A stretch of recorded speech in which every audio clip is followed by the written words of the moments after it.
நீங்கள் நோயை குணப்படுத்தாதீர்கள், நோயாளியை குணப்படுத்துங்கள் என்பதுதான் இந்த யுனானி மருத்துவத்தினுடைய கோட்பாடு. போனதாக இருப்பது சுபாவங்கள். அந்த சுபாவங்கள் என்ன, எப்படி என்பதை நாம் பார்க்க வேண்டும். அவர்கள் ஈரமா, வறட்சியா, குளிர்ச்சியா போன்ற 4 விதமான சுபாவங்களை கொண்டுதான் அந்த வைத்தியத்தை மேற்கொள்கின்றார்.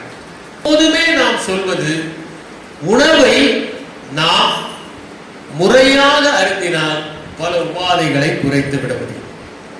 உணவையே நாம் ஒரு மருந்து போல அருந்துவது முக்கியம். இல்லாவிட்டால் மருந்தையே உணவாக அருந்த வேண்டிய கட்டாயம் ஏற்படுது.